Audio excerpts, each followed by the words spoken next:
నమస్తే అన్వేషి టీవీ ప్రేక్షకులకు స్వాగతం। ఈ రోజు మనం చెంగిచెర్లలో ఉన్నాము। చెంగిచెర్లలో ప్రముఖ బిషప్ మరియు ప్రముఖ సంఘ సేవకులు నాయకులు అయిన bishop doctor Wilson Vijay Kumar గారు సింగం గారితో ఉన్నాము।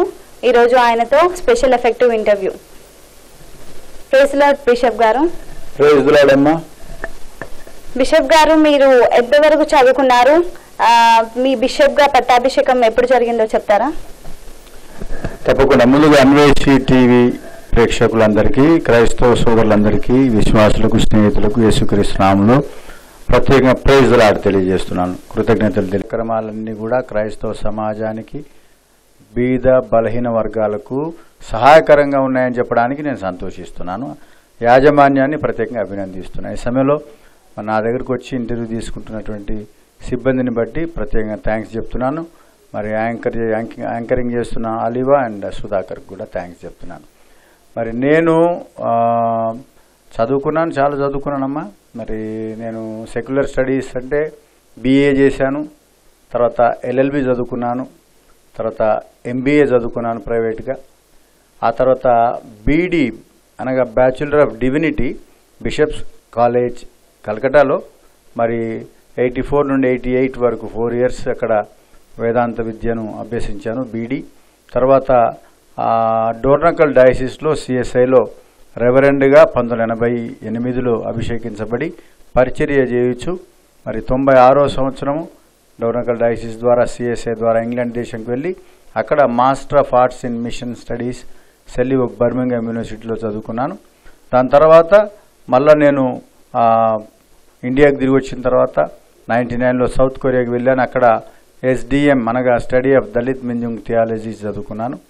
ఆ తర్వాత వచ్చిన తర్వాత మరి నేను కరెస్పాండెన్స్ కోర్సులో హగ్గై యూనివర్సిటీ ద్వారా సింగపూర్ యూనివర్సిటీలో నేను డాక్టరేట్ కూడా తీసుకున్నాను। సో విద్యాభ్యాసం అది నేను బిషప్గా 2007 జూలై 21వ తారీఖు నాడు పిర్జాదిగూడలో ఉన్నటువంటి మా దివ్య జ్యోతి ఓహా కేథడ్రల్లో మరి అప్పటి నాయకులు, మా స్నేహితులైనటువంటి మరి అనేక మంది సమక్షంలో మరి శ్యామ్ కిషోర్ గారు, ఆ తర్వాత బ్రదర్ అనిల్ కుమార్ గారు, మరి అదేవిధంగా మరి కొమానపల్లి గారు, ప్రతాప్ సిన్హా కొమానపల్లి గారు, డానియల్ కళ్యాణప్ గారు, మరి అనేక మంది నల్ల థామస్ గారు, బిషప్స్ అయినటువంటి ఇంటర్నేషనల్ బిషప్స్ సమక్షంలో అనేక మంది సుమారు 3000 మంది ఇండిపెండెంట్ పాస్టర్స్ యొక్క ఎన్నిక ద్వారా నేను బిషప్గా ఎన్నుకోబడ్డాను, independent churches union of India.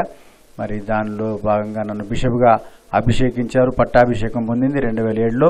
నేను రెవరెండ్ అయింది 1988లో డీకన్ అయ్యాను, 89లో రెవరెండ్గా అయ్యాను। సో ఇన్ని సంవత్సరాలు అనగా సుమారు 84 సంవత్సరం నుంచి ఇప్పటి వరకు 34 సంవత్సరాలు నేను పరిచర్యలో ఉన్నానని దేవుని సన్నిధిలో మీకు తెలియజేయడానికి సంతోషిస్తున్నాను। CSIలో ఎప్పుడు పని చేశారు సార్? ఎన్ని సంవత్సరాలు పనిచేశారు మీరు అందులో? నేను CSI డోర్నకల్ డయాసిస్లో 12 సంవత్సరాలు పనిచేశాను। మా నాన్నగారు CSI డోర్నకల్ డయాసిస్లో ఆయన డయాసిస్ సెక్రటరీగా పనిచేసి 45 సంవత్సరాలు నాన్నగారు డోర్నకల్ డయాసిస్లో పనిచేసి ఈ మధ్య మీరు కూడా ఇంటర్వ్యూ తీసుకొని ఈ మధ్యన మీరు టెలికాస్ట్ చేశారు। మా నాన్నగారి పేరు రెవరెండ్ లూక్ మోజెస్ సింగం గారు, వారు గత నెల ఇదే నెల 5వ తారీఖులో ఆయన ప్రభునందు నిద్రించినారు। మా అమ్మ రెవరెండ్ మిసెస్ పుష్ప మోజెస్ గారు డోర్నకల్ CSI డయాసిస్లో వారు పనిచేశారు। నేను ఒక 12 సంవత్సరాలు మరి డోర్నకల్ డయాసిస్లో వివిధ ప్రాంతాల్లో పనిచేశాను। మరి ఖమ్మం జిల్లాలో ఉన్నటువంటి వైరా, తర్వాత ఖమ్మం, తర్వాత డోర్నకల్, తర్వాత నాగార్జున సాగర్, మరి ఖమ్మంలో NSP కెనాల్స్లో ఉన్నటువంటి చర్చిలో, మరి ఇతర ప్రాంతాల్లో నేను పనిచేసిన తర్వాత దేవుని కృపను బట్టి అవకాశం రావటాన్ని బట్టి నేను ఇంగ్లాండ్ దేశానికి పంపించారు, నేను అక్కడ చదువుకున్నాను। సో అప్పటి నుండి మరి దేవుని మహాకృపను బట్టి నేను పరిచర్యలో కొనసాగుతూ CSIలో 12 సంవత్సరాలు డోర్నకల్ డయాసిస్లో మరి వివిధ హోదాల్లో పనిచేశాను। డోర్నకల్ కేథడ్రల్లో కూడా అసిస్టెంట్ కేథడ్రల్ ప్రెసిబిటర్గా పనిచేశాను। బిషప్ గారు మీరు ఎన్ని సంఘాలను స్థాపించారు సార్? నేను ఓహాక్ డయాసిస్ అనేది స్థాపించానమ్మా, వన్ హ్యూమానిటీ వన్ గాడ్ ఈ డయాసిస్ స్థాపించి ఆ డయాసిస్లో ఇప్పటికీ 120 సంఘాలు స్థాపించాను। నేను కొరియన్, ప్రెస్బిటేరియన్ అండ్ ఆంగ్లికన్ చర్చెస్తో కలిసి గత 20 సంవత్సరాలుగా పనిచేస్తున్నాను, NGOs ఆర్గనైజేషన్స్తో కలిసి। సో మేమందరం కలిసి ఇప్పుడు మటుకు పరిచర్యలో ముందుకు వెళ్తున్నాం. 40 ఆలయాలు కట్టాను, 120 సంఘాలు స్థాపించాను, 60 మంది క్లెర్జీ ఉన్నారు.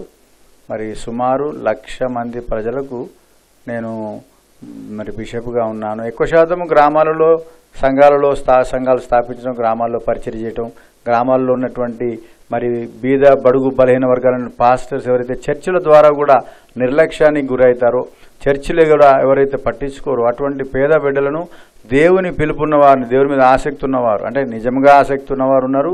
ఇవారు రేపు పుట్టిగా మరి పనిచేసే పాస్టర్లు అటువంటి కాకుండా ట్రైనింగ్ ఖచ్చితంగా ఇచ్చి నా దగ్గరే వాళ్ళకు నేను థియాలజీ బోధించి, ముఖ్యంగా కంటెంపరీ సొసైటీలో ఎట్లా ఉండాలి, ఒక గ్రామంలో పాస్టర్ అయిన వాడు గ్రామంలో సేవ ఏ విధంగా జరిగించాలనేటువంటి అన్ని విషయాలను వారికి తెలియపరుస్తూ, ముఖ్యంగా పాస్టర్ గారి యొక్క హుందాతనము, పాస్టర్ అనే పేరుకు గౌరవాన్ని తెచ్చే విధంగా అందరూ గౌరవించాలి, అన్ని సంస్థలకు సంబంధించిన వాళ్ళు గౌరవించాలి, అన్ని డిపార్ట్మెంట్లు గౌరవించాలి, పాస్టర్ను రాజకీయ నాయకులు గౌరవించాలి, పాస్టర్ను గ్రామాల పెద్దలు గౌరవించాలి అనే విధంగా ఒక ఉన్నతమైన హుందాతనంతో జీవించే విధంగా వారిని ట్రైనింగ్ ఇస్తూ వారికి నేను ఒక మోడల్గా నిలబడి నడిపిస్తున్నాను. సో నా వంతుగా దేవుడు నాకు ఇచ్చిన కృపను బట్టి నా స్నేహితుల సహకారంతో 120 సంఘాలలో నేను పరిశుద్ధ దేవుని పరిచర్యలో అనేక మందిని దేవుని వైపుకు తిప్పుతూ అనేక విధాలుగా పరిచర్య చేస్తూ పేదలకు దేవుడు నాకు ఇచ్చిన దానికి నాకు చేస్తున్న సహాయంలో పేదలందరికీ సహాయపడుతున్నాను. సో మీరు అడిగిన ప్రశ్నకు జవాబు నేను చెప్పాలంటే 120 సంఘాలు స్థాపించాను, 40 ఆలయాలు కట్టించాను, మరి ఒక 60 మంది సేవకులతో కలిసి పనిచేస్తున్నాను. తెలంగాణ రాష్ట్రంలో అనేక ప్రాంతాలలో మరి మా యొక్క పరిచర్య విస్తరించింది. ఇంకా నేను నా చివరి శ్వాస ఉన్నంత వరకు కూడా ఎవరికి భయపడకుండా దేవునికి లోబడి నమ్మకమైన పరిచర్య నేను చేస్తూ నా దగ్గర పనిచేసిన నా బిడ్డలు ఎవరైతే ఉన్నారో ఆత్మీయ కుమారులు కుమార్తెలు అందరూ కూడా ఆ రకమైన పరిచర్య చేసి ఒక ఉన్నతమైనటువంటి అభిషేకం ద్వారా దేవుని నామానికి మహిమ తెచ్చే విధంగా ఉండాలనేది చెప్తూ నేను ఆ రకంగా ముందుకు కొనసాగుతున్నాను. సోషల్, ఎకనామికల్, కల్చరల్ మరియు స్పిరిచువల్ ఇంకా పొలిటికల్ లిబరేషన్స్ కొరకు మీరు పనిచేస్తున్నారని తెలిసిందే బిషప్ గారు. మరి వీటన్నిటిని ఒక సంఘ పెద్దగా ఎలా మేనేజ్ చేయగలుగుతున్నారు, ఆ విషయాలు మీరు తెలుపగలుగుతారా? తప్పకుండా అమ్మా. నేను 5-fold మినిస్ట్రీ, లిబరేషన్, థియాలజీ చదువుకున్నాం. ముఖ్యంగా మేము చిన్నతనం నుండి కూడా మరి పోరాడేటువంటి పటిమ కలిగినటువంటి నాయకత్వాల కింద నేర్చుకుంటూ చదువుకుంటూ పైకి వచ్చినటువంటి వాళ్ళు. Social, economical, cultural, political and spiritual ఫీల్డ్స్లో ఖచ్చితంగా ఉండాలి క్రైస్తవులు అనేవాళ్ళు అని చెప్పేటువంటి ఆ ముఖ్యమైనటువంటి సందేశాన్ని ఇచ్చేవాళ్ళుగా నేను ఖచ్చితంగా ఉంటున్నాను. అయితే నేను మనవి చేసేది ఏంటంటే ఇవన్నీ మేనేజ్ చేయడం ఏ విధంగా అంటే సోషల్గా అంటే సామాజికంగా క్రైస్తవులు అయినటువంటి వారు అంటరాని వారుగా, ఇప్పుడు దళిత క్రైస్తవులు అంటున్నాము, దళిత క్రైస్తవులు అయినటువంటి వారు సమాజంలో అట్టడుగు స్థాయిలో ఉన్నప్పుడు వారిని చూసి ఆదరించి నిలబెట్టేటువంటి నాయకత్వం లేనప్పుడు మెయిన్ లైన్ చర్చెస్ అంటున్నాం. మెయిన్ లైన్ చర్చెస్లో జరిగేటువంటి విషయం ఏంటంటే ఆ మెయిన్ లైన్ చర్చిలో పోయి డబ్బులు కట్టి మెంబర్షిప్ తీసుకునేంత డబ్బు లేని పేదలు ఎవరైతే ఉన్నారో, గ్రామాలలో పాస్టర్లు, ఇంకా గ్రామాల్లో పోతే అంటరానితనం ఇంకా ఉంది. అంటరానితనం ఉన్నటువంటి గ్రామాలు ఉన్నాయి, ఇప్పటికీ ఉన్నాయి. మన తెలంగాణ రాష్ట్రంలో ఇప్పటికీ కూడా కుల వివక్ష ఉన్నది.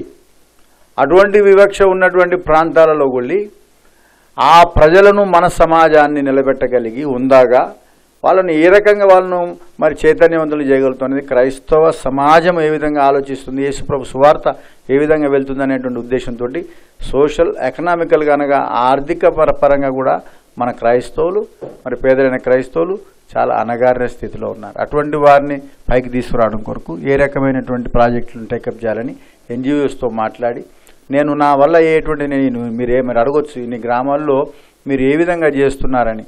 నేను సోషల్, ఎకనామికల్, గవర్నమెంట్కి సంబంధించినటువంటి రాయితీలు ఏమైతున్నాయో మరి వాటి విషయంలోనైతేమి, ఆ తర్వాత మరి ప్రజలకు అందుబాటులోకి తీసుకురాగలిగినటువంటి ప్రాజెక్ట్స్ ఎన్జిఓ ఆర్గనైజేషన్స్ ద్వారా ఏమైతున్నాయో వాటి ద్వారా వాటర్ కానివ్వండి, నేను బోర్వెల్స్ విషయంలో కానివ్వండి, తర్వాత ఎడ్యుకేషన్ విషయంలో కానివ్వండి, ఆ తర్వాత పొలిటికల్ ఫీల్డ్ అనేటప్పటికీ పొలిటికల్ లిబరేషన్ అనేటప్పటికీ చాలామంది క్రైస్తవులు మరి పొలిటికల్ ఫీల్డ్లోకి ఎట్లా వస్తారు అనేటువంటి విషయం మాట్లాడుతున్న సమయంలో నేను అందరికంటే ముందుగానే చాలామంది నా తోటి వాళ్ళు కూడా తెలుసు, నేను రాజకీయ రంగంలోకి వచ్చాను. రాజకీయ రంగంలో ఇన్ ద సెన్స్ నేను క్రైస్తవ మైనారిటీల కొరకు పనిచేయడానికి ఒక వాయిస్గా నిలబడాలని ఆశ, ఇప్పటికీ కూడా ఆశ, ఇప్పటికీ నిలబడతాను. అన్యాయం జరిగిన చోట ఖచ్చితంగా నిలబడే వ్యక్తిగా నేను ముందుకు పోతున్నాను. పొలిటికల్ లిబరేషన్లో మన వాళ్ళు ఉండాలి, ఎకనామికల్గా మనోళ్ళు పైకి రావాలి, కల్చరల్గా అనగా మనోళ్ళు సామాజికంగా మన యొక్క తెలంగాణ సంస్కృతిని చాటేటువంటి విధంగా పేద బడుగు బలహీన వర్గాలను క్రైస్తవులు అవుతున్నారో వాళ్ళ యొక్క మరి ఏదైతే కల్చర్ను ఏదైతే సాంస్కృతికంగా వారికి ఉన్నటువంటి టాలెంట్స్ ఉన్నాయో వాటిని నిలబెట్టుకోవడానికి వాళ్ళని పైకి తీసుకురావాలి. పాటలు బాగా పాడతారు మన క్రైస్తవులు, సింగింగ్లో కానివ్వండి, డాన్సెస్లో కానివ్వండి, మరి మనకున్న కల్చరల్ ఫోక్ డాన్సెస్ ద్వారా కానివ్వండి. సో వాటిని ఎంకరేజ్ చేస్తున్నాం. మరి క్వైర్లు అన్ని చర్చెస్లో బ్రహ్మాండం క్వైర్లను మరి ఎంకరేజ్ చేస్తూ ముందుకు చేసుకుందాం. మరి స్పిరిచువల్ లిబరేషన్ ఎందుకని మాట వాడుతున్నానంటే, హైదరాబాద్లో చూసినట్లయితే గ్రామాల నుంచి వచ్చినటువంటి పేద పాస్టర్, తెలంగాణ రాష్ట్రానికి చెందిన పాస్టర్లు ఉన్నత స్థితిలో కనబడాలని నా ఆశ. తెలంగాణలో ఉన్న పాస్టర్ మీటింగ్ పెడితే అద్భుతమైనటువంటి స్వస్థతలు జరగాలని నా ఆశ. తెలంగాణ పాస్టర్లు వాక్యం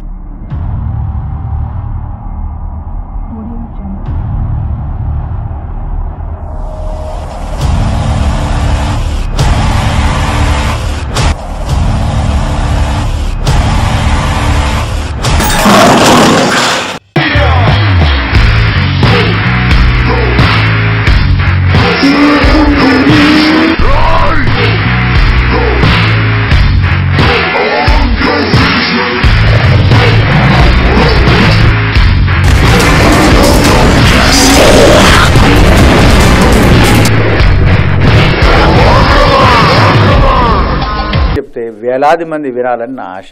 ఎందుకంటే నా బిడ్డలు నేను వచ్చిన ప్రాంతం నుంచి లేచినటువంటి వారు ఉన్నత స్థితిలో ఉండాలని నా ఆశ. అందుకని అభిషేకము బలముగా నా ప్రజలకు రావాల ప్రభువా అని ప్రార్థన చేస్తూ, నా ప్రజలు అనగా దేవుడు ఈ రాష్ట్రం నుండి పేద బడుగు బలహీన వర్గాలు అయినటువంటి దళిత క్రైస్తవులు ఉన్నారో వాళ్ళలో నుండి నాయకత్వం గట్టిగా నిలబెట్టగలగాల ప్రభువా అని నిలబెట్టాలని గట్టిగా ప్రార్థన చేస్తున్నా. కాబట్టి ఆధ్యాత్మిక విప్లవం, స్పిరిచువల్ లిబరేషన్ అంటే ఆధ్యాత్మిక విప్లవం. లిబరేషన్ అంటే ఏంటంటే విడుదల తీసుకురావటం, అనగా ఆధ్యాత్మికంగా ఇంకా మనం మోకరించి భయపడకుండా ప్రార్థన చేసే స్థితిలోనే, వాక్యం వినే స్థితిలోనే కాదు, వాక్యం చెప్పే స్థితిలోనికి, ప్రార్థన ఇతరులకు చేసే స్థితిలోనికి, అభిషేకించి అద్భుతాలు చేసేటువంటి పరిచర్య చేయగలిగిన బిడ్డలు తెలంగాణ రాష్ట్రంలో తెలంగాణ గడ్డ మీద లేవాలని గట్టిగా కోరుకునేటువంటి వ్యక్తిగా నేను ఈ అన్ని ఫీల్డ్స్ను అబ్జర్వ్ చేసుకుంటూ పనిచేస్తూ వస్తున్నాను. కాబట్టి అన్ని రంగాలలో నేను ఉన్నాను. మరి ముఖ్యంగా న్యాయంగా మాట్లాడుతున్నాను. ఏంటంటే మన ప్రజలు అయినటువంటి వారు దేవుని యొక్క రాజ్య వ్యాప్తిలో అందరితో సమానంగా, అందరితో మరి కలిసి పరిచర్య చేసి పైకి రావాలనే ఉద్దేశంతో ఉన్నాను. కాబట్టి ఎప్పుడు నన్ను అడిగినా ఓహాగ్ డైసిస్ యొక్క మెయిన్ ఇంటెన్షన్, మెయిన్ లోగో ఏంటి తెలుసమ్మా? Genesis 1:27 God created man in his own image. మానవుని దేవుడు తన స్వరూపం నిర్మించిన మాట తీసుకొని విభేదాలు ఎందుకు తీసుకొస్తున్నారు? నేను గమనిస్తున్నా. మీకు సందర్భోచనం చెప్తున్నాను. నేను కులపిచ్చి చర్చలకు పట్టిందమ్మా, భయంకరమైనటువంటిది కులపిచ్చి. నేనున్న ఉప్పల్ ప్రాంతం గురించి కూడా చెప్తున్నాను. నేను అన్ని రకాల ప్రాంతాలు నేను చూస్తున్నాను. కులపిచ్చి చర్చిలలోకి వచ్చేసింది. హైదరాబాద్లో అనేక చర్చిలు చూస్తున్నాను నేను. మళ్ళీ ఇంకోటి మాట్లాడతారు, 2 3 అని. మీరు 2 3 అంటారు. మేము 2 కాదు 3 కాదు అని చెప్తాను నేను. మేము 2 కాదు 3 కాదు, మేము 100 అని చెప్తాను. ఎందుకంటే దేవుని సైన్యంలో ఉన్న బిడ్డలు ఇటువంటి మాటలు మాట్లాడకూడదు. సంఘాల్లో కుల వివక్ష వచ్చింది. పాస్టర్లలో అనైక్యత రావడానికి కారణం ఎవరు?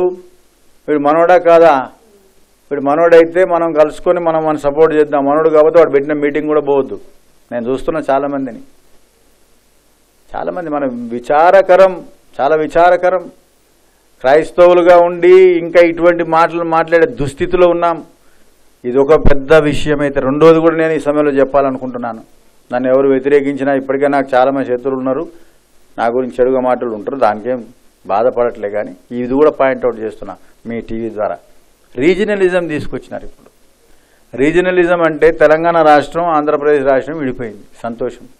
కానీ ఆంధ్రప్రదేశ్ రాష్ట్రం విడిపోయినా ఇక్కడ ఉన్నటువంటి పాస్టర్లలో ఇంకా ఆంధ్ర తెలంగాణ ఫీలింగ్ ఉండి తీసుకొచ్చి చాలామంది తెలంగాణ పాస్టర్లు ఆంధ్ర వాళ్ళకు సహకరిస్తున్నారో లేదో నాకే తెలియదు, కానీ ఆంధ్ర పాస్టర్లు తెలంగాణకు సహకరించకుండా, తెలంగాణ పాస్టర్లు ఆంధ్ర పాస్టర్ దగ్గర పోకుండా, మీటింగులు పెడితే వాళ్ళ మీటింగ్లో వీళ్ళు రాకుండా, ఇది జాగ్రత్త. ఇది హెచ్చరిస్తున్న దేవుని నామంలో ఏంటంటే ఇటువంటివి చేస్తే మన సంఘాలు నిలబడవు.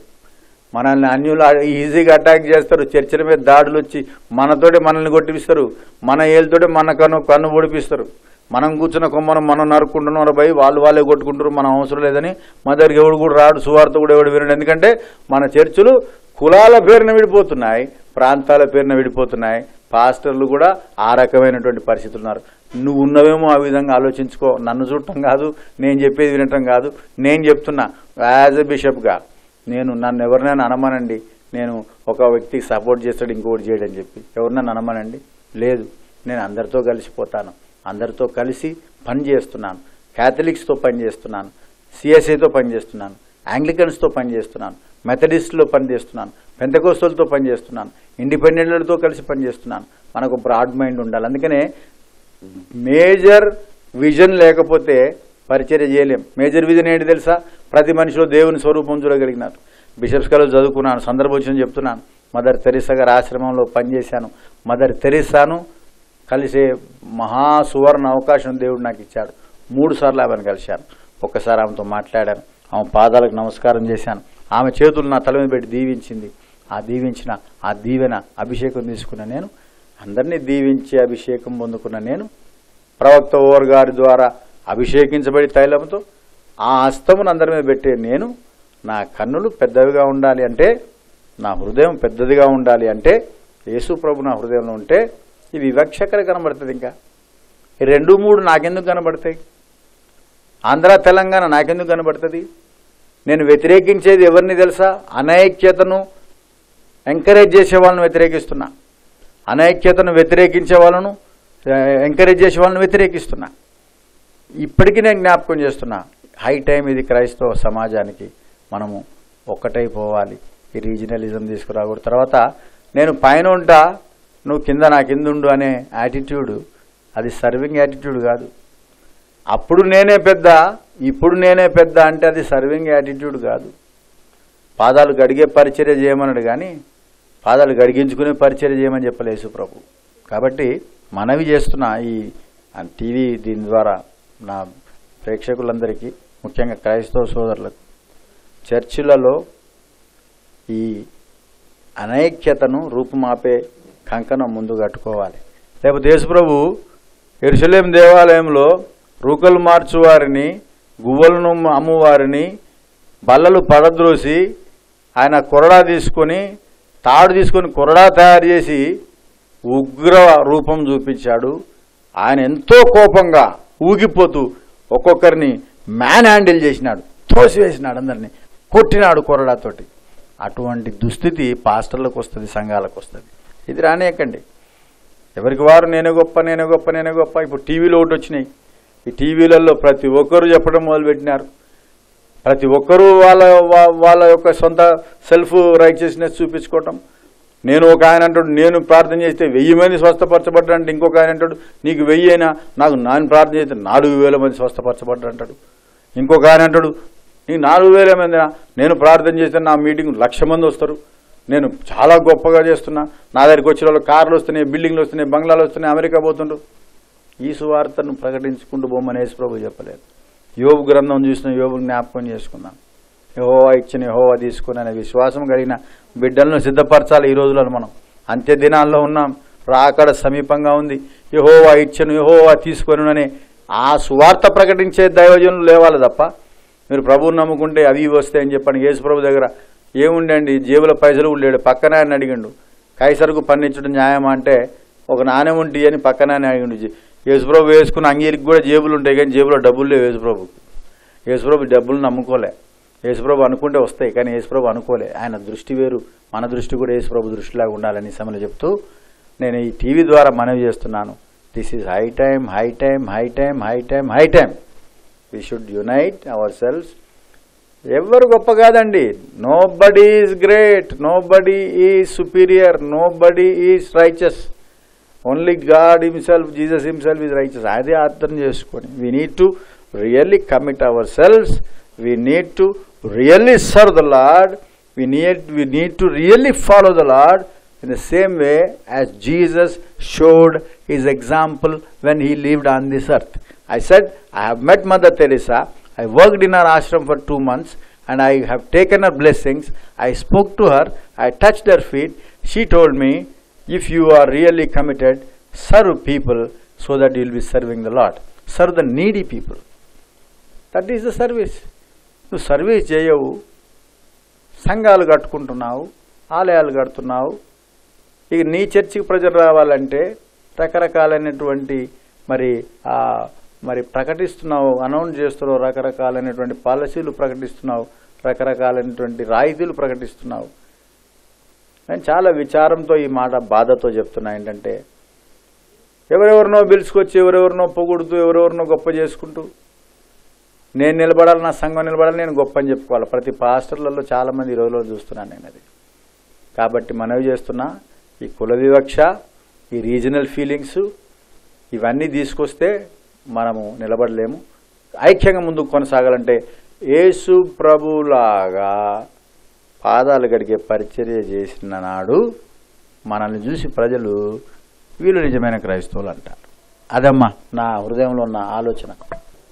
బ్యూటిఫుల్ హ్యాండ్స్ హై స్కూల్ని ఎందుకు స్టార్ట్ చేశారు సార్? ఎప్పుడు స్థాపించారు? ఏ ఉద్దేశంతో స్టార్ట్ చేశారు అనే విషయం గురించి మీ మాటల్లో తెలుసుకోవాలనుకుంటున్నాను. యాక్చువల్గా నేను ఇంగ్లాండ్లో చదివేటప్పుడమ్మా నాకు యూనిఫికేషన్ చర్చ్ వాళ్ళు డాక్టర్ డేవిడ్ ఎల్, పెట్రిషా ఎల్ అనే ఇద్దరు ఫ్రెండ్స్, అక్కడ నేను ఒక తెలుగు విద్యార్థిగా వెళ్ళాను, ఇండియా నుంచి వెళ్ళాను. సో ఇండియా వాళ్ళు ఒక మీటింగ్ రిప్రజెంట్ చేయాలని చెప్పేసి కాలేజీ నుంచి నన్ను ఒక మీటింగ్ పంపారు. అక్కడ ఇంగ్లాండ్ ఎక్స్టర్నల్ అఫైర్స్ మినిస్టర్, ఆమె పేరు క్లేర్ షాట్, ఆ సమయంలో 97వ సంవత్సరంలో ఆమె వచ్చింది. ఆ మంత్రి గారి మీటింగ్కు పోయే టీంలో నన్ను పెట్టారు. ఆ ఇంటర్ ఫెయిత్ డైలాగ్ మీద డిస్కషన్ జరుగుతుండే. So as a student of theology నేను కంపారేటివ్ స్టడీ చేస్తున్నాను రిలీజియన్స్ మీద. సో నన్ను పంపించారు. అక్కడ వెళ్ళినప్పుడు అక్కడ నాకు మాట్లాడే అవకాశం వచ్చింది. అనగా ఇంగ్లాండ్ దేశపు మంత్రి Mrs Clare shot, foreign affairs చూసుకునే మంత్రి గారి సభలో మాట్లాడే అవకాశం వచ్చినప్పుడు నేను చిన్నగా 2 మాటలు 1 నిమిషం ఇచ్చే టైం మాట్లాడి కూర్చున్నాను. ఆ తర్వాత నేను హాస్టల్కి పోయిన తర్వాత నన్ను వెతుక్కుంటూ 2 స్నేహితులు వచ్చారు. వాళ్ళ పేరు డేవిడ్, ఆయన భార్య పేరు పెట్రిషా. వాళ్ళిద్దరు వచ్చి నాతో మాట్లాడి మేము మీతో పనిచేయాలనుకుంటున్నాం అని చెప్పినప్పుడు చాలా సంతోషపడ్డాను. మంచిదండి అన్నాను. నేను ఒకటి మనవి చేస్తున్నాను, నేను ఏది కూడా అనుకోలేదమ్మా నా లైఫ్లో, అన్ని దేవుడు చేసిన కార్యాలే.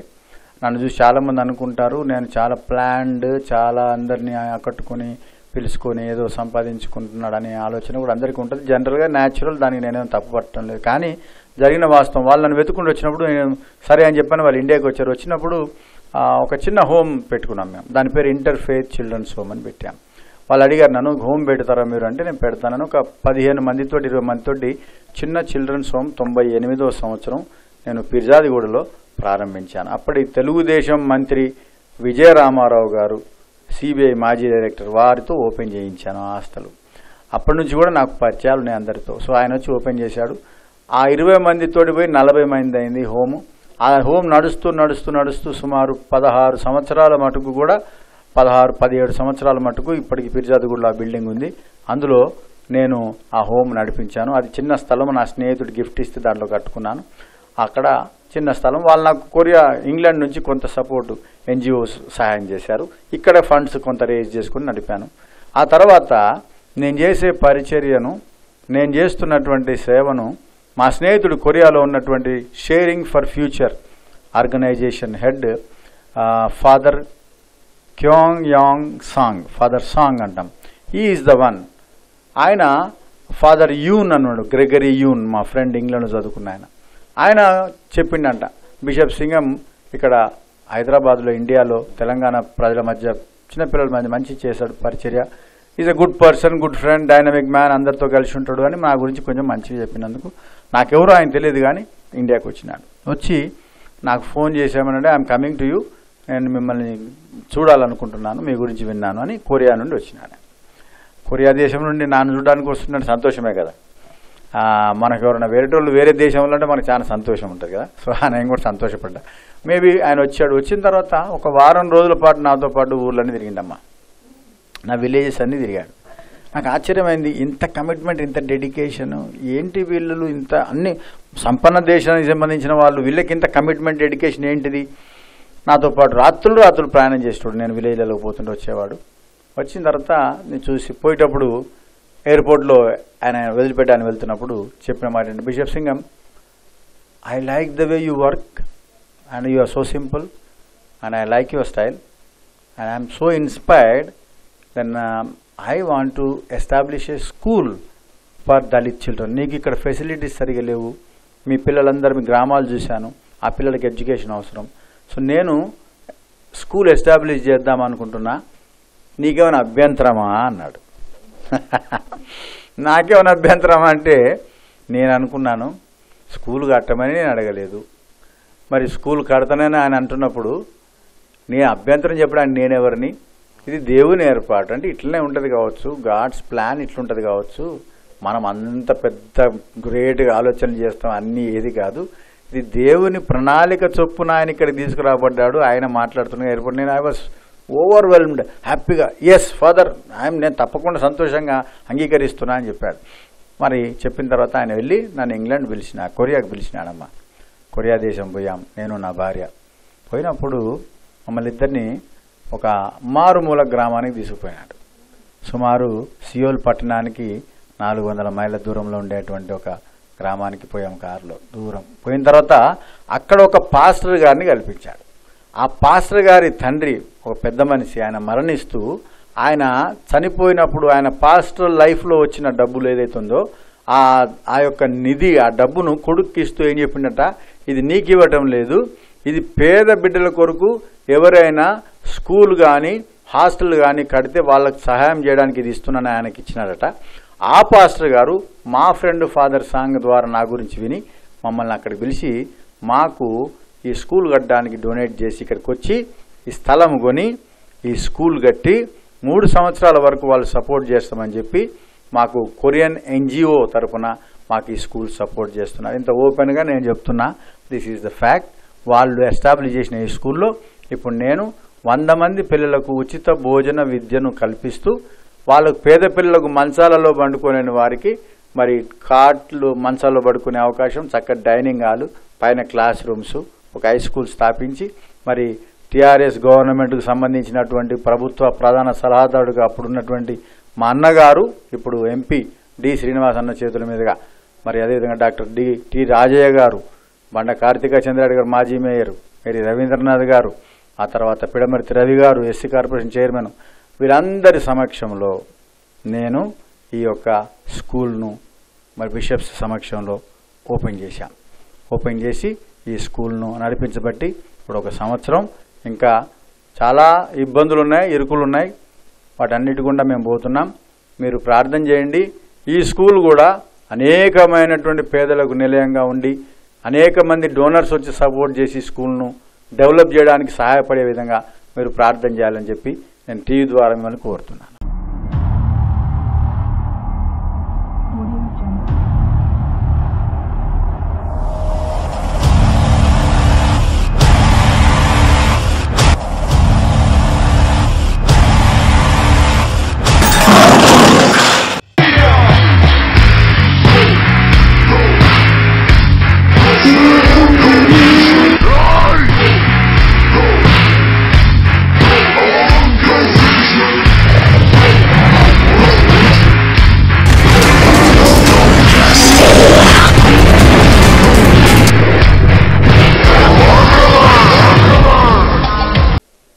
ప్రస్తుత సమాజంలో మనకు తెలిసిందే సార్, పాస్టర్ల పైన దాడులు మరియు చర్చిల పైన దాడులు, ఇలా చాలా మటుకు దాడులు జరుగుతూనే ఉన్నాయి.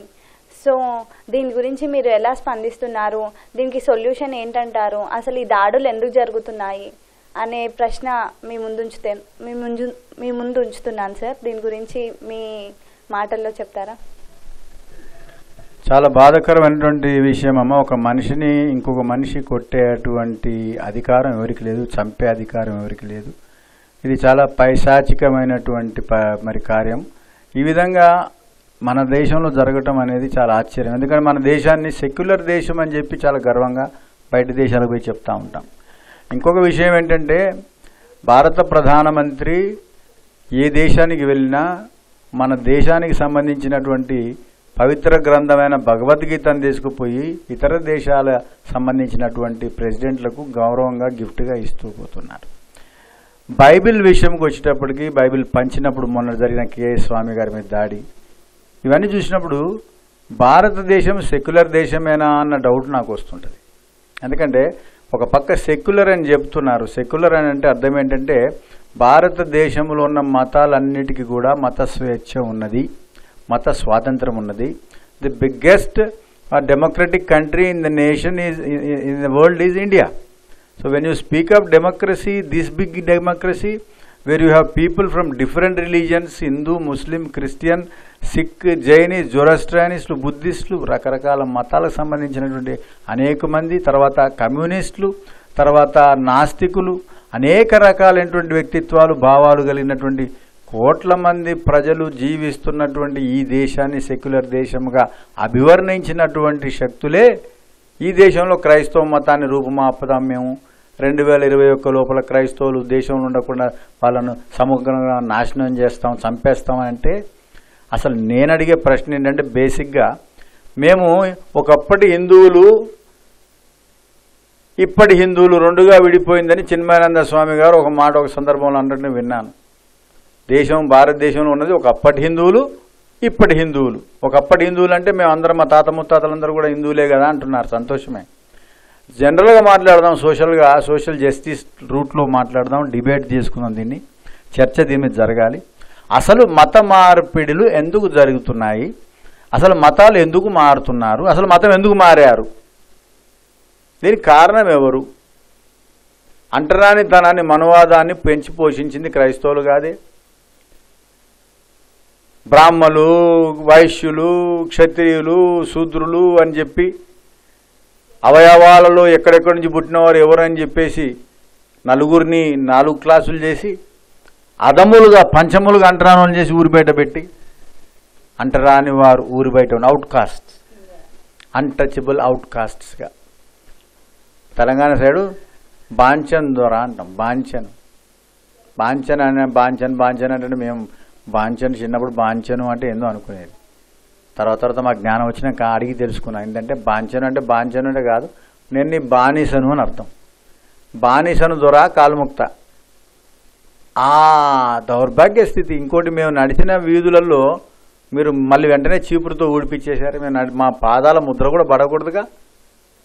మీ గుళ్ళలోకి మమ్మల్ని ఆహ్వానించారా? పూజారులు ఎవరైనా చేశారా? క్రైస్తవులను ఎవరైనా, దళితులను ఎవరినైనా మీరు పిలిచి దళితులకు మీకున్న రాయితీలన్నీ దళితులకు ఇచ్చినరా? మీరు గుళ్ళల్లో పూజారులుగా చేశారా? మీ ఇళ్లలో వివాహాలు జరిగితే ఆ దళితులకు ఇచ్చేవరైనా వివాహం చేశారా? అదములు, పంచములు ఎందుకు పనికిరాని వారు, అసలు జీవితానికి వీళ్ళు బ్రతకడానికి వీల్లేనటువంటి వారు మీ దృష్టిలో నాన్ ఎగ్జిస్టెంట్ బీయింగ్స్ ఈ క్రైస్తవులు, దళితులు.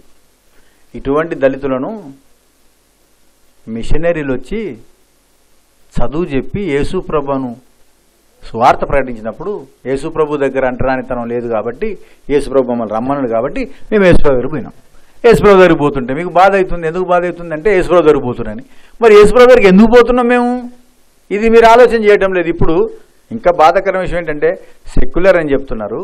మైనారిటీలు, అసలు ఎస్సీ, ఎస్టీ, బీసీ మైనారిటీలు అందరూ కలిస్తే మేము మెజారిటీ ఈ దేశంలో.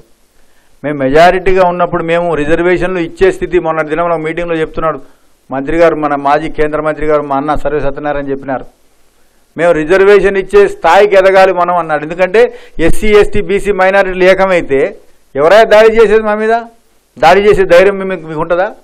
నిన్నగాక మొన్న పోయి కీసర్లో చర్చిలో హేయమైన చర్య, దౌర్భాగ్యమైన చర్య, దాన్ని మీరు దాడి చేయడమే కాకుండా మీరు మేమేదో ఘనకార్యం చేసినా ఉన్నట్టుగా గల్లాలు ఎగిరేసుకొని మేము చీవునెత్తురు లేని వాళ్ళం అనుకుంటున్నారు మీరు. అంటే మేము సావడానికి భయపడుతున్నాం అనుకుంటున్నామో. యేసుప్రభుని నమ్ముకొని ఎప్పుడైతే యేసుప్రభు సువార్త ప్రకటిస్తామని వచ్చినామో ఆ రోజే మేము చనిపోతామని డిసైడ్ చేసుకుని వచ్చాం. కాబట్టి ఎవరు క్రైస్తవుడు చావుకు భయపడు, ఎవరైనా క్రైస్తవుడు పిరికోడు అనుకుంటే పొరపాటు. క్రైస్తవుడు ధైర్యవంతుడు ఈ ప్రపంచంలో ఎందుకు తెలుసా? యేసు ప్రభు నామంలో యేసు ప్రభువును తప్ప ఇంకొకరు నమ్మమని చెప్పి ధైర్యం కలిగిన వాడు క్రైస్తవుడు. నువ్వు చంపుతావా? చంపకుండా పోతే సువార్త పెరుగుద్ది. చంపుతా పోతా ఉంటే ఏమైతే తెలుసా? ఒక గ్రాహం స్టేన్స్ని చంపినరు, ఆయన పిల్లలను చంపినరు. ఆమె ఒకటే మాట అనేది, గ్లాడీ స్టేన్స్ ఏమన్నది? మా భర్తను పిల్లలను చంపిన వాళ్ళను నేను క్షమిస్తున్నా అన్నది. చాలా దయ, మా క్షమాపణ మీద ఆ దారా సింగ్ అంటూ బతుకుతుండు. ఎవరు గొప్ప? క్షమించేటోడు గొప్ప. ధైర్యం అదే మాకు దేవుడిచ్చిన ఆయుధమే క్షమాపణ అనే ఆయుధం. The most powerful weapon in the world, forgiveness. అది ఇచ్చాడు మాకు. సో మీరు పోతారు, విగ్రహాలు పగలు కొడతారు, మేమే హీరోలం. మీరు పోతారు సువార్త ప్రకటించి పాస్టర్ని పట్టుకొని ఇష్టం వచ్చాడు కాళ్ళతో అంతా ఉంటారు. ఏంటో అంత పగ, ఏంటో అంత పగ. ప్రార్థన చేస్తాడు, ఆయన ఇంటికి వచ్చి నమస్కారం అని అనగానే పిరికోడి కింద లెక్క, నీకు చేతగానుడి కింద లెక్క అని దన్నండ్రా కొట్టి వీడియోలు తీస్తారు, కొట్టి వాట్సాప్లో మెసేజ్ పంపుతారు, బెదిరిస్తుంటారు. అది చేసి మేము హీరోలం, మేము చూసినాం. ఎట్లనా? ఏం హీరోయిజమే అది? అది హీరోయిజం అంటారు దాన్ని? నేనైతే దాన్ని హీరోయిజం అనను. ఎవరైతే నీకు సహాయపడి ప్రార్థన చేయాలని ప్రార్థనలు చేస్తున్నారో ఈ దేశంలో వాళ్ళతో స్నేహం చేస్తే చాలా గొప్ప సంతోషం. నాకు చెప్పాలా? నాకున్నంతమంది హిందూ స్నేహితులు, ఉన్నంతమంది ముస్లిం స్నేహితులు, నాకున్నంతమంది సిక్కులోళ్ళు స్నేహితులు, జైనమత స్నేహితులు మీకుండరు కావచ్చు. నేను ప్రతి గృహంలో ఒక హిందూ స్నేహితుని గురించి ఇప్పుడు చెప్తా. మీకు ఒక చిన్న ఉదాహరణ నీకు చెప్తామా, విను. ఆయన ఇప్పుడు ఒక దగ్గర సర్కిల్ ఇన్స్పెక్టర్ పనిచేస్తున్నాడు. వాళ్ళ నాన్నగారు ఖమ్మంలో ఉన్నప్పుడు చనిపోయినాడు. వాళ్ళు హిందువులు, రాజులు. వాళ్ళ నాన్న చనిపోయినప్పుడు మొదటి ఫోన్ నాకు చేసినాడు. ఏమన్నాడు తెలుసా? తెలిసినా, నువ్వు వచ్చి నాకు కొంచెం ప్రేర్ చేయన్నా, మాకు ధైర్యం సరిపోతలేదు, మా అన్నలకు కూడా ఫోన్ చేయలేదు నేను, నువ్వు రాన్నా అన్న. అంటే అర్థమేంటి తెలుసా? ఆయన హిందువే, ఆయన క్రైస్తవుడు కాదు. కానీ ఏ మతం ముఖ్యం కాదు అక్కడ. మతం ముఖ్యం కాదు అక్కడ.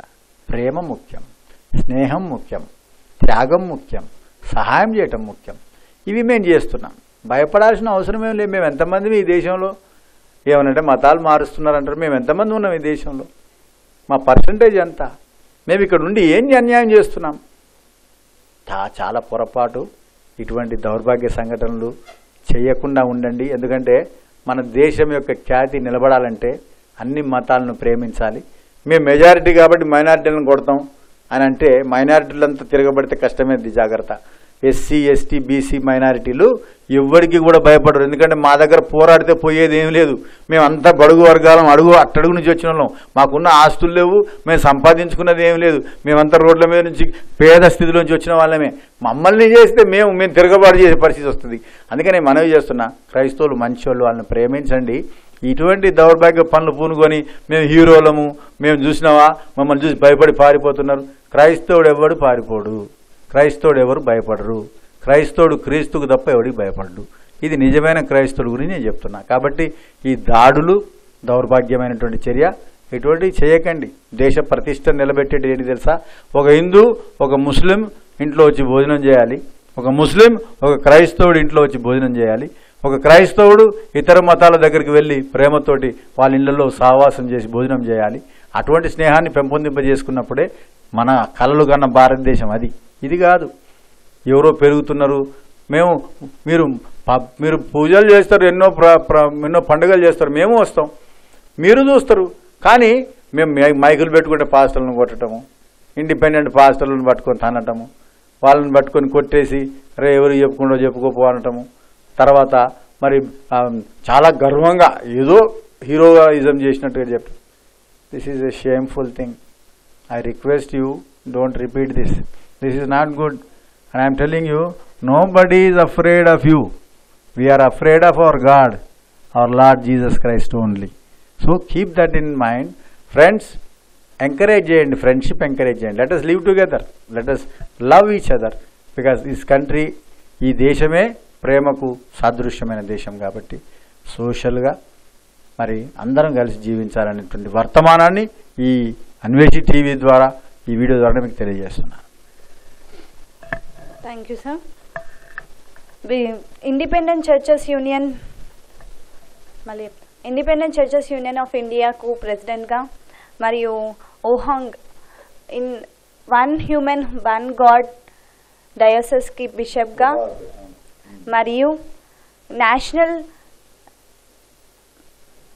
నేషనల్ క్రిస్టియన్ కౌన్సిల్ తెలంగాణకు చైర్మన్గా, కొరియా ఇండియన్ ఫౌండేషన్కు చైర్మన్గా మీరు ఈ సమాజానికి ఇచ్చే సలహాలు, పాస్టర్లకు మరియు క్రైస్తవ సమాజానికి ఇచ్చే సలహాలు ఏంటో చెప్తారా? అమ్మ, పాస్టర్లకు క్రైస్తవుల సలహా ఇచ్చేంత పెద్దవాడిని కాదు, కానీ నాకు ఒక తోటి సేవకుడిగా నేను చెప్పేటంటే మన జీవితాల్లో కష్టాలు వస్తాయి. నేను ఎన్ని శ్రమలు గుండా పోతున్నానో మీకు తెలుసు, ఎన్ని శ్రమలు ఎదుర్కొంటున్నానో కూడా మీకు తెలుసు. నా ఆరోగ్యపరంగా ఎదుర్కొన్నా, నా కుటుంబ పరంగా ఎదుర్కొంటున్నా, నా తండ్రి పోగొట్టుకున్నాను, నాకు ఆరోగ్యం అనేక రకాలుగా కష్టపడి అన్నీ పోగొట్టుకున్నాను. కానీ విశ్వాసం పోగొట్టుకోలే. ఏది పోగొట్టుకున్నా పర్లేదు మనం, కానీ విశ్వాసం పోగొట్టుకోవద్దు. అదొకటి నేను మెయిన్ మెసేజ్ ఇస్తున్నాను. తర్వాత పాస్టర్లకు మనవి, మీకు 2 చేతులెత్తి నమస్కరించి చెప్తున్నా, సేవకులకు, విశ్వాసులకు, డబ్బు వెంబడి పడకండి. డబ్బు ముఖ్యం కాదు మనకు. అనుదిన ఆహారము మాకు దయచేయమని ప్రార్థన నేర్పిన యేసు ప్రభు, ఆస్తులు కూడగట్టుకోండి, అభిషేకించబడండి లేదా ఆశీర్వదించబడండి, ఎల్లప్పుడు నా ప్రాణమా తినుము తాగుము సుఖించుమని చెప్పండి అని ప్రభువు చెప్పలేదు. కాబట్టి పేరు వెండి బంగారముల కంటే మంచి పేరు కోరదగినది.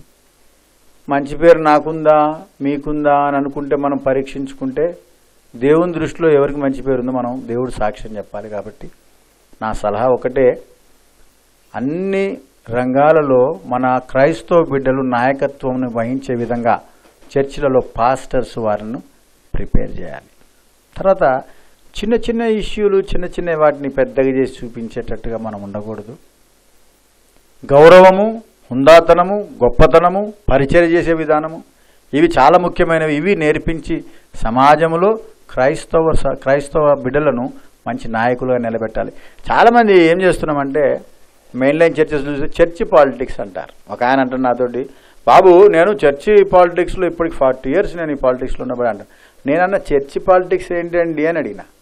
చర్చి పాలిటిక్స్ ఏంటి అని అంటే అంటాడు, అదే చర్చి పాలిటిక్స్లో నేను డైసన్ కౌన్సిల్ మెంబర్, నేను డైసన్ ఎగ్జిక్యూటివ్ కమిటీ మెంబర్ అంటే మరి ఎట్లయినారు అంటే ఎట్లయితే ఏముంది, ఇప్పుడున్న పద్ధతి ఎట్లా జరగాలి అట్నే అయినా, ఎవరెవరికి ఏమి ఇవ్వాలో అవి ఇచ్చినా అయిపోయినా. నేను చర్చి పాలిటిక్స్లో ఉన్నాను అన్న.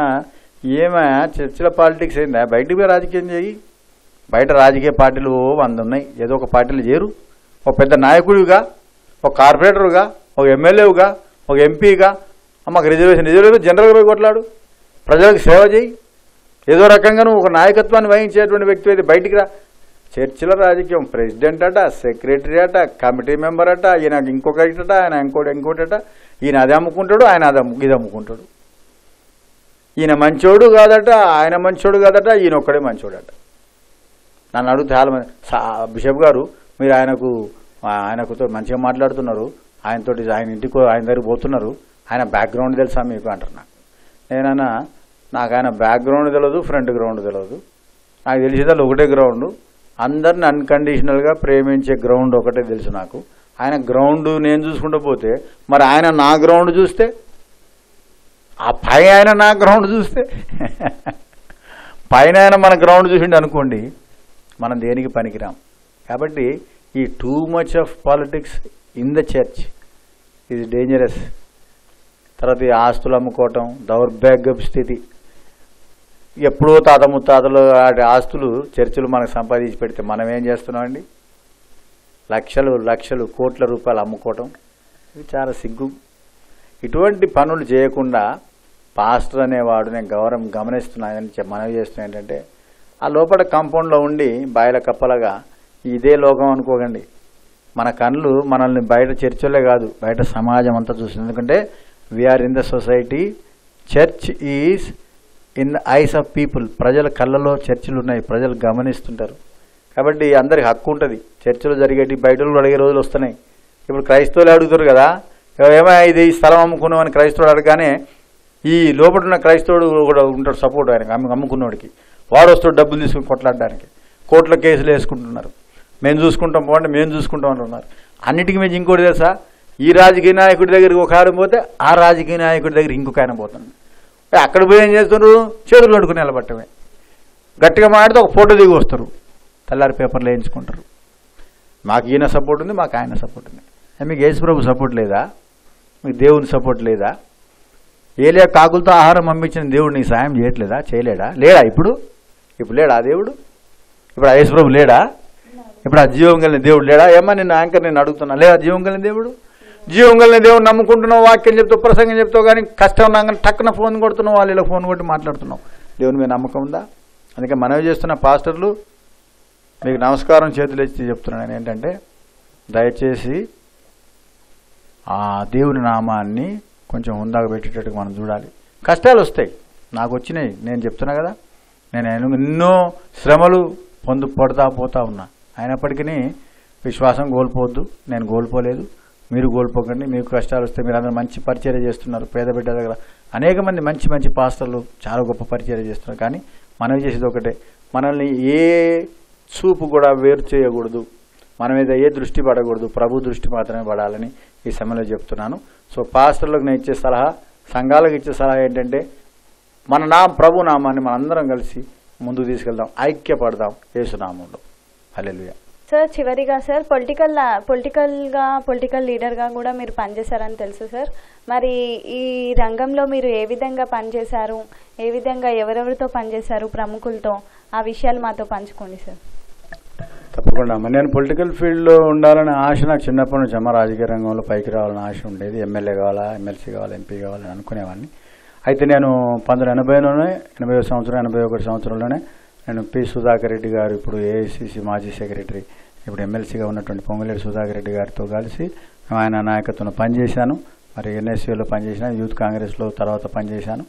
ఆ తర్వాత వారి యొక్క ప్రోద్బలంతో నేను మరి ఉన్నత స్థితిలోనికి వస్తూ మరి నేను దేవుని మహాకృపను బట్టి మరి సుధాకర్ రెడ్డి గారు ప్రోత్సాహం ద్వారా డి శ్రీనివాస్ గారి నాయకత్వంలో మరి నేను మైనారిటీస్కు రాష్ట్రానికి ఏపీసీసీ, అప్పుడు ఆంధ్రప్రదేశ్ కాంగ్రెస్ కమిటీకి కో చైర్మన్ గాను, మరి రాజీవ్ గాంధీ గారు, సోనియా గాంధీ గారు మరి ఏర్పాటు చేసిన కమిటీ, అప్పుడు CLP leader doctor YS Rajasekhara Reddy గారు, అప్పుడు ఎం సత్యనారాయణరావు గారు పీసీసీ ప్రెసిడెంట్ ఉండే, అప్పుడు నన్ను మరి మేరీ రవీంద్రనాథ్ గారు మా అక్కగారిని మమ్మల్ని ఆమెను చైర్పర్సన్గా, నన్ను కన్వీనర్గా క్రిస్టియన్ కమిటీకి ఏపీసీసీ వాళ్ళు ఎన్నుకున్నారు. సో దాంట్లో పెద్దగా పరిచర్య చేయడానికి అవకాశం కలిగింది దళిత క్రైస్తవుల కొరకు. తర్వాత ఈరోజు క్రిస్టియన్ ఫైనాన్స్ కార్పొరేషన్ ఏర్పడడానికి, తర్వాత జెరూసలేం యాత్ర క్రైస్తవులకు కలగడానికి సిఫారసు చేసిన కమిటీ 2004లో ఉన్న కమిటీలో, మైనారిటీ మేనిఫెస్టో కమిటీలో 10 మంది సభ్యులలో నేను, మేరీ రవీంద్రనాథ్ గారు చైర్మన్, షబ్బీర్ అలీ గారు అప్పటి మంత్రి గారు దానికి చైర్మన్గా ఉండేవారు, నేను మేరీ రవీంద్రనాథ్ గారు మెంబర్స్గా ఉంటుంది. ఈ రకంగా రాజశేఖర రెడ్డి గారు చాలా మమ్మల్ని ప్రోత్సహించినాడు, నన్ను బాగా ఎంకరేజ్ చేసేవాడు, ప్రేమించినాడు. మరి వారి కుటుంబంతో కూడా నాకు చాలా సన్నిహిత సంబంధం ఉంది. సో వారి నాయకత్వంలో నేను మరి డి శ్రీనివాస్ గారి నాయకత్వంలో ఆంధ్రప్రదేశ్ కాంగ్రెస్ కమిటీ సెక్రటరీగా కూడా పనిచేశాను. సో ఒక విధంగా చెప్పాలంటే రాజకీయ రంగంలో కాంగ్రెస్ పార్టీలో అనేకమైన పదవులు, క్రైస్తవ మైనార్టీల కొరకు పనిచేసే అవకాశము, మేనిఫెస్టో కమిటీ మెంబర్గా ఉంటుంది. మేమిచ్చిన సిఫారసు తీసుకుని రాజశేఖర రెడ్డి గారు గెలిచిన తర్వాత క్రిస్టియన్ మైనారిటీ ఫైనాన్స్ కార్పొరేషన్ మరియు జెరూసలేం యాత్ర క్రైస్తవులకు రాయితీ ఇచ్చి వాళ్ళని పంపేటువంటి ఆ యొక్క సదుపాయం కలిగించడానికి మా కమిటీ పనిచేసింది. ఆ కమిటీలో ఉన్నందుకు నేను బిషప్ అయిన తర్వాత కూడా 2008 టీం వెళ్ళేటప్పుడు నన్ను జూబ్లీ హాల్కు పిలిచి నాతో ఉపన్యాసం ఇప్పించారు రాజశేఖర రెడ్డి గారు, షబ్బీర్ అలీ గారు. ఆ సమయంలో ఎందుకు చెప్తున్నానంటే ఈ మాట, రాజకీయ రంగంలో ఉన్నా కూడా మన క్రైస్తవుల కొరకు, దళిత క్రైస్తవుల కొరకు నేను పనిచేశాను. మరి రాజకీయ రంగంలో సుమారు ఎట్లేదన్నా కూడా చూడండి 30 సంవత్సరాల పైన నేను అనుభవం ఉంది అందులో కూడా. సో అందరూ నాకు పరిచయమే, కాంగ్రెస్ పార్టీ వాళ్ళు పరిచయమే, టీఆర్ఎస్లో అనేక మంది పరిచయమే, ఎమ్మెల్యేలు నా స్నేహితులు, నా క్లాస్మేట్లు ఎమ్మెల్యేలు ఉన్నారు, ఎంపీలు ఉన్నారు. చాలా సంతోషం, వాళ్ళందరూ ఉన్నత స్థితిలో ఉన్నారు. మరి నేను చాలా సంతోషపడుతున్నా. ఈరోజు మనకు మరి దేవుని మహాకృపను బట్టి అనేకులు మరి క్రైస్తవులుగా ఉన్నటువంటి వాళ్ళు గట్టిగా కృషి చేసి పనిచేసి దళితుల క్రైస్తవుల కొరకు నిలబడతారని ఆశపడుతూ పొలిటికల్ ఫీల్డ్లో కూడా క్రిస్టియన్ యూత్ వచ్చి మంచి నాయకత్వం వహించాలని నేను దీవిస్తూ ఆశీర్వదిస్తున్నాను. ఇంకా మీరు ఏ విధమైన రంగాల్లో పాల్గొంటున్నారు సార్? మరి చివరిగా మీ నాన్నగారు రెవరెండ్ లూక్ మోజెస్ సింగం గారి గురించి మీ మాటల్లో. రెవరెండ్ లూక్ మోజెస్ సింగం గారు మా నాన్నగారు మహానుభావుడు, గొప్ప దైవజనుడు, మంచి తండ్రి, మంచి స్నేహితుడు, అందరికీ ప్రాణ స్నేహితుడు. ఆయన దేవుని పిలుపు అందుకొని దేవుని సన్నిధి చేరినాడు. ఆయన పేరు మీద ప్రేయర్ మీటింగ్ పెట్టినప్పుడు సుమారు 2,000 మంది వచ్చారు. ఊహించేంతమంది ప్రజలు అన్ని ప్రాంతాల నుంచి ఇక్కడికి వచ్చారు. చాలా గొప్ప దైవజనుడు, నీతిమంతుడు మా నాన్నగారు. అందరూ గౌరవిస్తారు. ఇప్పటికి కూడా అజాత శత్రువు మా నాన్న దేవుని సన్నిధిలో ఉన్నాడు. చాలా great man. Miss my father, a great great great soul. So మా ఫాదర్ పాదాలకు నమస్కారం చేస్తున్నాను. ఆయన చూపిన మార్గంలో నేను ముందుకెళ్ళాలని ఆశపడుతున్నాను. ఇక ముందు కూడా నా సేవా జీవితం అంతా కూడా అందరినీ ప్రేమించి, అందరినీ దగ్గర తీసుకొని, అందరితో కలిసి ముందుకు వెళ్ళాలని, ముఖ్యంగా క్రైస్తవ పేద బిడ్డల కొరకు నిలబడాలని, దేవుని కొరకు జీవిస్తాను, దేవుని కొరకే మరణిస్తాను, పరిచర్యలో ఉండాలా, మరణం వరకు నేను గట్టిగా దేవుని కొరకు నిలబడాలని నిర్ణయం తీసుకొని నేను నా కుటుంబం ముందుకు వెళ్తున్నాం. నా భార్య, నా కుమారుడు, నా కుమార్తె. మరి ఈ సమయంలో ప్రత్యేకంగా మనం చేస్తున్నాం. మా కుటుంబం గురించి ప్రార్థన చేయండి.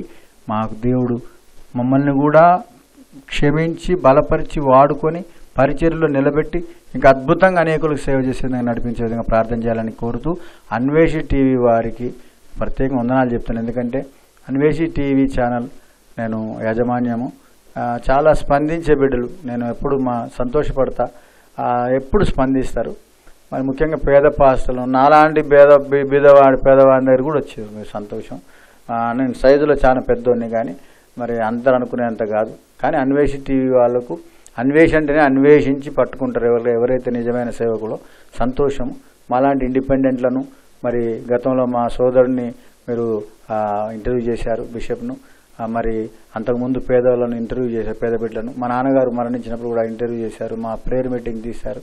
వీటన్నిటి బట్టి నేను కృతజ్ఞత తెలియజేస్తూ అన్వేషి టీవీ పేదల కొరకు, పేద క్రైస్తవుల కొరకు నిలబడే టీవీగా, వెబ్ ఛానల్గా ఎల్లప్పుడూ వర్ధిల్లాలని, నిలబడాలని కోరుకుంటూ నాకు ఈ అవకాశం ఇచ్చినందుకు, ఏదో నా ఎక్స్ప్రెస్ చేసిన ఇందులో తప్పులుంటే కూడా చూసేటోళ్ళు ఏమైనా తప్పు నేను మాట్లాడితే ఆవేశంలో ఏమైనా మాట్లాడినా క్షమించండి. కానీ నా ఉద్దేశం ఏంటంటే అందరం పైకి రావాలి, మన మధ్య విభేదాలు ఉండకూడదు, దేవుని నామాన్ని పైకి తీసుకురావాలి. యేసుక్రీస్తు నామానికి మహిమ కలుగును గాక. మీ అందరికీ కూడా యేసు నామములో వందనాలు. I salute you all. May God bless you and the Lord be with you all and the Lord bless people who have kind heart, who have the heart of Jesus. I always love you, always thank you. నా దగ్గర Mrs D king గారు ఉన్నారు. తర్వాత చాలామంది స్నేహితులు వచ్చారు ఈరోజు కూడా. సో ఇఫ్ పాసిబుల్ ఇంకొక ఇంటర్వ్యూ కూడా we will be having. Thank you so much and God bless you. ముఖ్యంగా యాంకర్ గారికి థ్యాంక్ యూ సో మచ్ అమ్మా. Thank you sir. ఇది నాటి ఇంటర్వ్యూ అండి. చూస్తూనే ఉండండి అన్వేషి టీవీ కంటిన్యూస్.